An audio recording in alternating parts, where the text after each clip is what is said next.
On ne peut que d'abord porter le message le plus clair possible. C'est la même réponse que je vous servais tout à l'heure à propos du recrutement de nouveaux membres.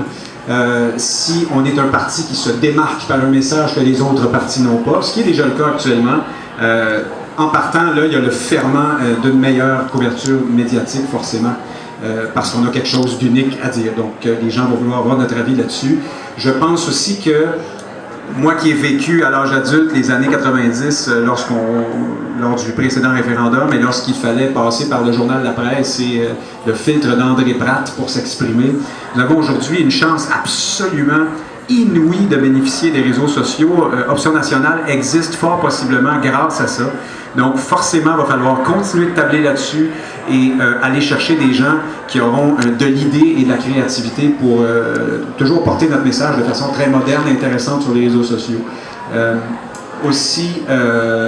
Non, c'est ça, j'en reviens au message, il faut vraiment qu'on porte des idées claires, qu'on ne se comporte pas comme une succursale souverainiste des autres partis qui seraient seulement l'aile jeunesse ou l'aile de gauche ou l'aile nationaliste ou je ne sais quoi. Il faut qu'on soit un parti indépendantiste qui s'assume. Si on fait ça, je pense qu'il y a beaucoup d'espace, énormément d'espace pour nous à conquérir et qui est tout à fait conquérissable, si je peux employer ce terme. Pour ce qui est de la stratégie médiatique, évidemment, les médias sociaux, il faut continuer de tabler là-dessus. On peut aller plus loin, même. En Italie, il y a quelques années, s'est présenté, il existe encore le mouvement 5 étoiles, c'est un parti politique qui a réussi avec près de 3 000 € à faire une campagne pan-italienne et à récolter près de 20% de l'électorat. Donc, 3 000 €, là, c'est pas beaucoup. Je pense qu'on peut aller plus loin. Ce qu'il faut aussi, c'est, en fait, si on veut être couvert par les médias, il faut faire la nouvelle. Et pour faire la nouvelle, il faut faire des choses qui méritent, qui sont dignes de mention. Alors, il faut aller au-delà de simplement réagir à l'actualité par voie de communiqué. C'est la base, c'est bien, il faut le faire aussi, mais il faut aller au-delà. Moi, ce que je pense, c'est que les comités thématiques qu'on a sur l'environnement, par exemple l'économie, il faudrait qu'il y en ait un, il n'y en a pas. Les affaires autochtones, bon. Ces comités-là devraient être mis en charge de prendre un sujet d'actualité et de le mettre en lien avec la question de l'indépendance et de produire au moins 2 fois par année par comité, ce qui nous ferait une production par mois, quelque chose comme un petit documentaire de quelques minutes qui résume un certain argument avec un texte à l'appui, puis qu'on fait circuler, puis qu'on essaie d'offrir justement pour alimenter, nourrir les médias, prendre des positions solides avec ça, organiser des manifestations où on mobilise les militants du parti pour faire telle ou telle chose. Ça attire les médias. Avec ça, on va avoir une couverture. Aussi, essayer de couvrir ce qui concerne l'Assemblée nationale. Donc, il va y avoir plusieurs façons pour nous de s'imposer comme ça dans les médias. Et aussi, l'audace de notre message va, je pense, charmer l'électorat et puis aussi les médias. Ça va être une bonne façon d'avancer. Quelle est votre stratégie d'accession à l'indépendance en regard de cette plateforme-là qu'il faudrait peut-être clarifier lors d'un futur congrès? Quel moyen vous semble le plus viable, moyen d'action concret? Alors, moi, le mode d'accès à l'indépendance que je privilégie, c'est celui qui s'arrime sur ce qu'on appelle les thèses Parizeau-Laplante et qui dit on doit faire d'abord des gestes d'État et ensuite valider le tout par un référendum dont l'objet sera probablement ici une constitution indépendantiste. Faire des gestes d'État, moi, la plateforme, la façon dont c'est expliqué, le dire on va rapatrier le lit, puis après ça on fait entériner une constitution par référendum, ça pose ces problématiques, c'est pas tout à fait clair. Parce que, par exemple, les traités, avant d'avoir la reconnaissance internationale, tu ne peux pas signer des traités avec les autres, ils ne les reconnaîtront pas. Il faut d'abord que tu aies fait le processus qui a obtenu la reconnaissance internationale et tout. Bon.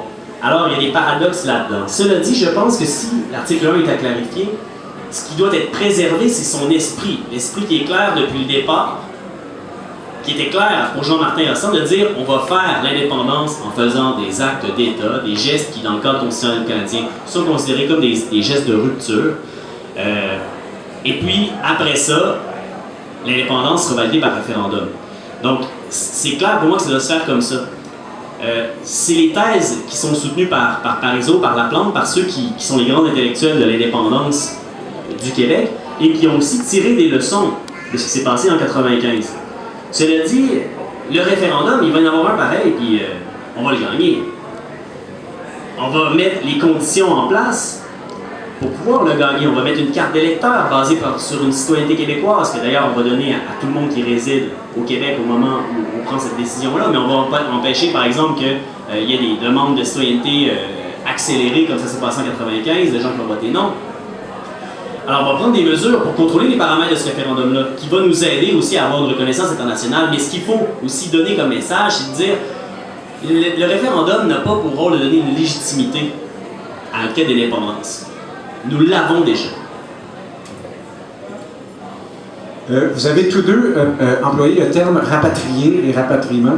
Je ne suis pas certain que ce terme-là est spécifiquement, ou en tout cas systématiquement, dans l'article 1 d'Option nationale. En fait, l'expression employée, c'est cette merveilleuse expression qu'on emploie en politique quand on ne veut pas dire comment on va faire, on dit « fera en sorte que ». Alors évidemment, tout le flou part de là. Loi, impôts et traités dans cet article ne doivent pas être vus comme une démarche chronologique. On réussit à aller chercher les lois en 2015, les impôts en 2017 et les traités en 2032. Non, en fait, ça présente le résultat. C'est ce que doit être le Québec qu'on veut, c'est-à-dire un Québec indépendant. Loi, impôts et traités, ce sont les attributs d'un pays souverain. Donc, notre mandat électoral à nous, c'est de produire ce résultat-là. C'est comme ça que l'a voulu Jean-Martin Hossan, qui essayait de concilier diverses tendances et d'aller notamment réconcilier la tendance plus laplantiste. Quelle est la stratégie, la fameuse stratégie proposée par Robert Laplante en 2004? C'est une stratégie qui consiste, en fait, sans vraiment nommer les choses comme ça, à chercher une crise. Robert Laplante emploie très ouvertement le terme gouverner de façon conflictuelle.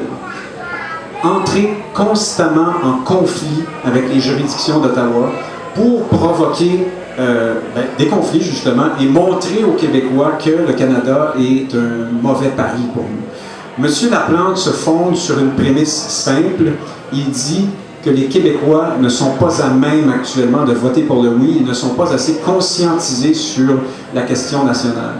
C'est là-dessus que je diverge un peu. Moi, je pense que nous sommes prêts. Je pense qu'il est possible d'amener des gens, une majorité de Québécois aujourd'hui, à dire oui. Peut-être pas demain matin, mais lorsqu'on aura fait une bonne campagne là-dessus et lorsque l'Option nationale aura fait son travail.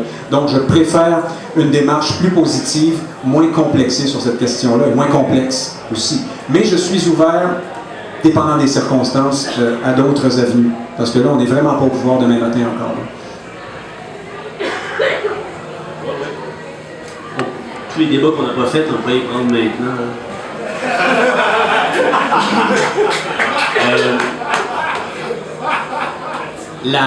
D'abord, si tu veux, Nick, je vais mettre demain sur ton mur Facebook un article de Jean-Martin Hossan qui parle qu'il va fonder Option nationale, puis il dit clairement on va faire l'indépendance par gestes de rupture successifs.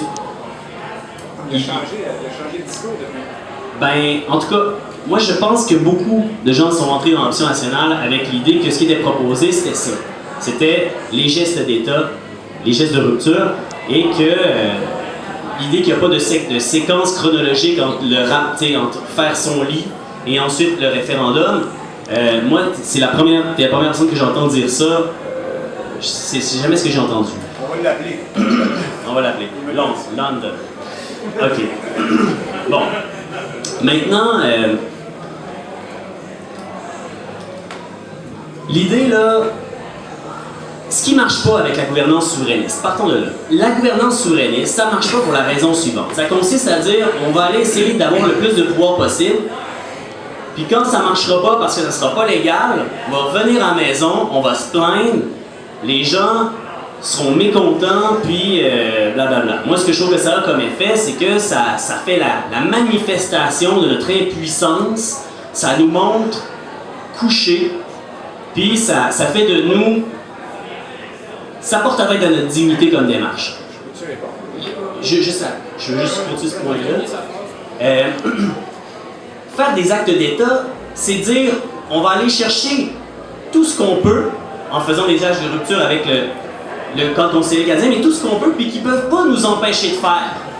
Puis on leur demandera pas la permission, on va le faire. Il y en a plein des actes d'État comme ça. On ne fera pas tout le rapatriement de toutes les lois, tous les impôts, tous les traités. Ça, c'est pas possible avant un bout. Mais on va faire tout ce qu'on est capable de faire qui ne peuvent pas nous empêcher de faire.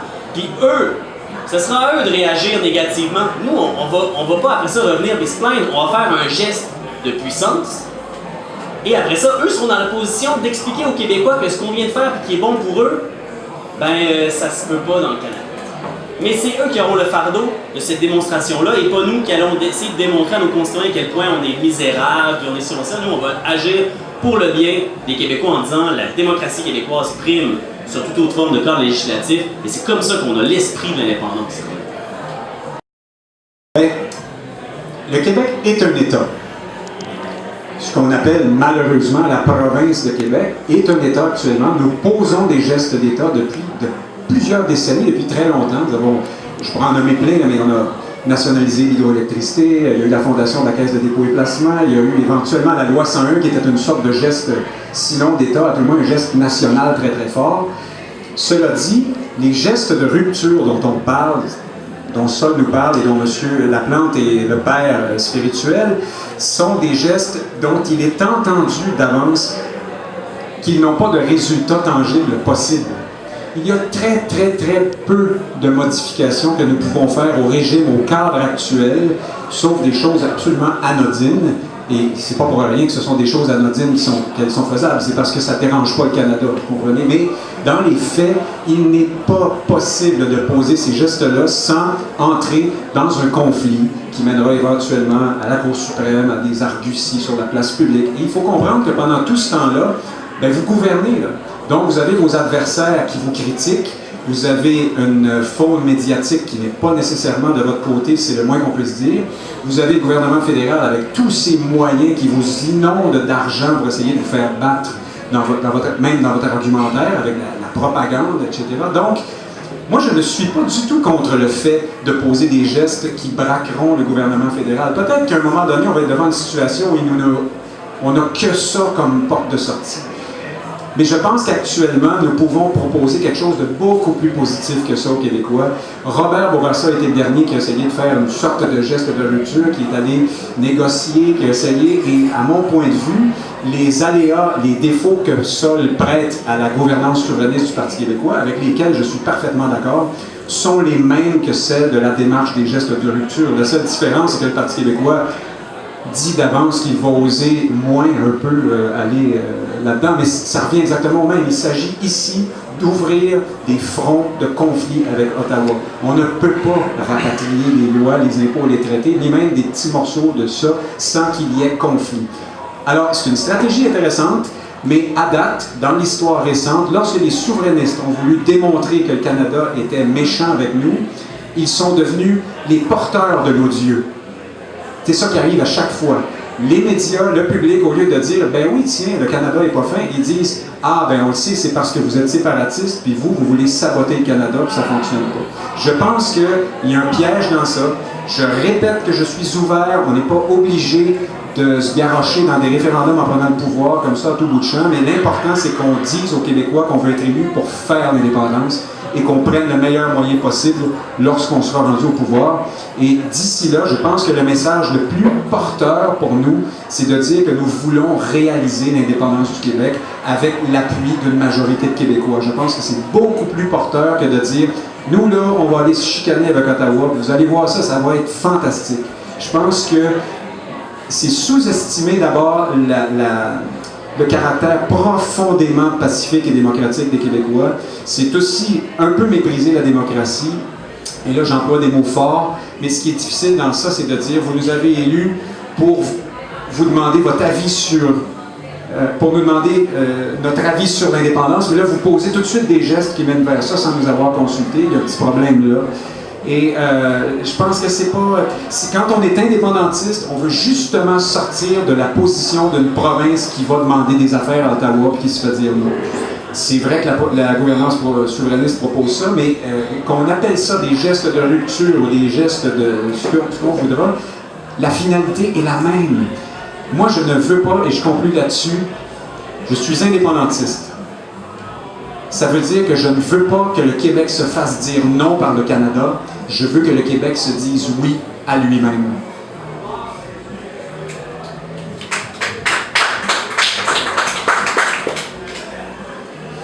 Bon, plusieurs choses. D'abord, la démarche de... Bon, parfait. La démarche des gestes d'État est une démarche éminemment positive. Elle est éminemment positive, elle est éminemment démocratique. Oh, une bière de moins dans l'univers. Elle est éminemment démocratique pour la raison suivante, c'est qu'elle dit, c'est quoi la démocratie? La démocratie, c'est la démocratie, c'est le pouvoir au peuple. Puis la démocratie au Québec, c'est le pouvoir au peuple du Québec.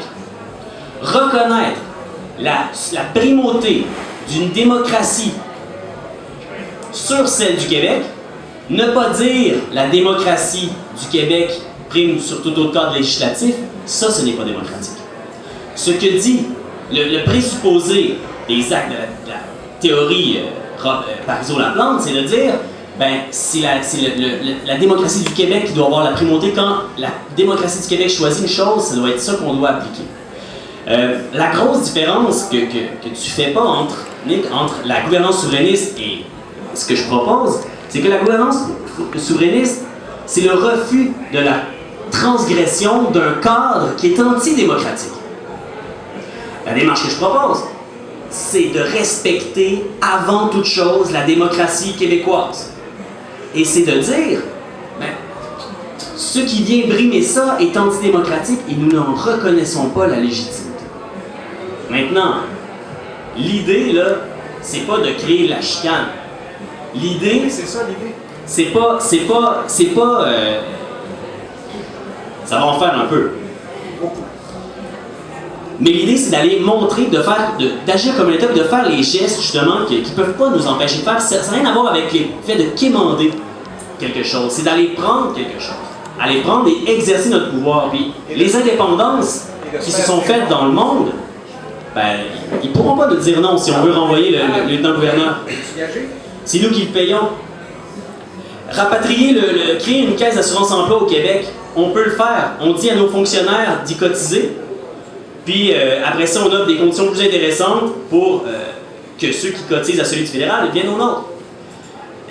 On remplace la loi sur les Indiens qui est respectée sur notre territoire. On la remplace par un autre cadre législatif. On étiquette les OGM. On refuse de porter serment à la reine d'Angleterre. C'est pas l'indépendance. C'est un chemin vers l'indépendance. Ce sont des gestes qui psychologiquement disent « nous avons la légitimité de nous gouverner ». Moi, la psychologie, vraiment, bien sûr, pour analyser les forces en présence, pour comprendre nos concitoyens, pour savoir comment fonctionnent, comment pensent les Québécois, oui. Mais nous qui sommes le parti de la proportionnelle, le parti qui dénonce le fait que des politiciens prennent des décisions avec un électorat 30%, 35%, parfois des décisions importantes, je nous vois mal dire on va être élu.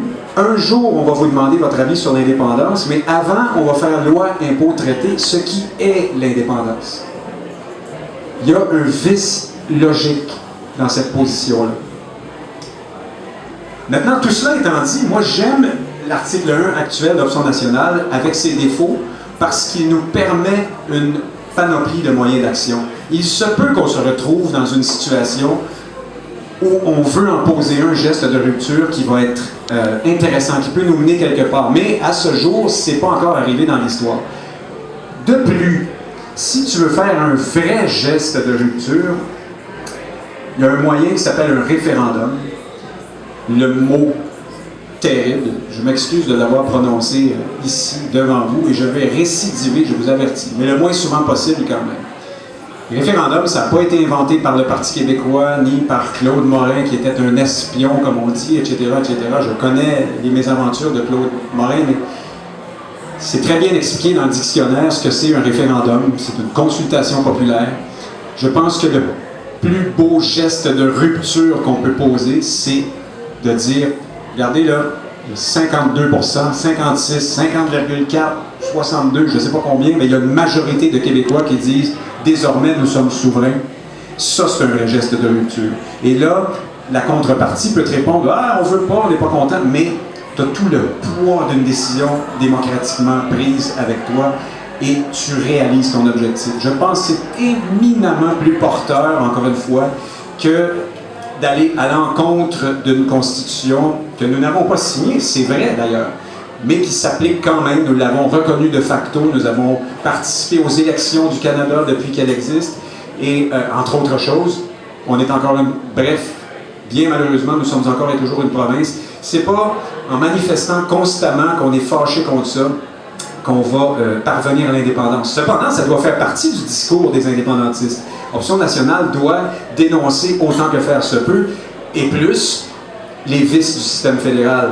Le Parti québécois et d'autres partis souverainistes ne font jamais ce travail. Continuellement, à chaque jour, il y a des occasions de dire « Voyez, là, si on était souverain, ceci ne se serait pas passé de cette façon. » Et malheureusement, ces partis-là ne font jamais ce travail-là. Ça doit être fait. Mais présenter l'indépendantisme aux Québécois comme étant un moyen d'entrer en conflit avec le Canada pour faire voir la lumière aux Québécois qui seraient un petit peu trop nono pour comprendre tout seul, j'aime pas cette perspective. Et on a déjà essayé ça, qui plus est. Ça fonctionne pas très bien. Je te donne un seul exemple.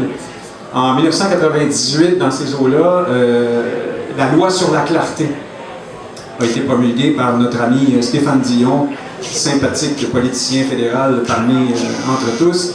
Et ce soir-là, Lucien Bouchard a réquisitionné les ondes. Il a pris la télévision publique, il a empêché le bulletin de nouvelles, il s'est adressé à la nation. Mesdames, Messieurs, voici le premier ministre du Québec. Et là, il a déchiré sa chemise en direct. On nous bafoue, etc. Bon, ouais. Bref, le lendemain matin, tout le monde a dormi au gaz. Et les commentaires dans les médias, dans les journaux, c'était « Voyez encore des séparatistes qui se chicanent avec Ottawa ». Et c'est normal. Nous ne sommes pas réputés de bonne foi pour faire des aménagements dans le Canada. Nous sommes vus comme ceux qui veulent en sortir. Donc, lorsqu'on essaie de faire la démonstration qu'on a essayé de mieux faire marcher le Canada et que ça n'a pas fonctionné, on n'est pas crédible. Une crise, il y a la nostalgie de la crise des années 90 dans cette position-là, et une crise comme ça, lorsque le Canada dit non au Québec, ça arrive lorsque ce sont les fédéralistes qui se font dire non. Parce qu'ils sont réputés de bonne foi. On comprend qu'ils ont voulu de bonne foi, de bonne volonté, faire mieux marcher le Canada. Et là, même eux se font bafouer. À ce moment-là, ça soulève l'opprobre populaire, c'est vrai.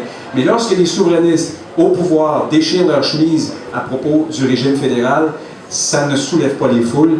Et ça fait ce que tu disais tout à l'heure, ça consacre notre État de pays qui n'est pas capable de venir au monde. Moi, je trouve ça dommage. On s'entend qu'on va pas partir en campagne électorale en disant « Hey, les Québécois, on a quelque chose à proposer, on va faire des crises. » L'idée, c'est de dire « On va rapatrier loi impôt traité. » Mais on peut pas dire des menteries. Mais c'est pas des menteries.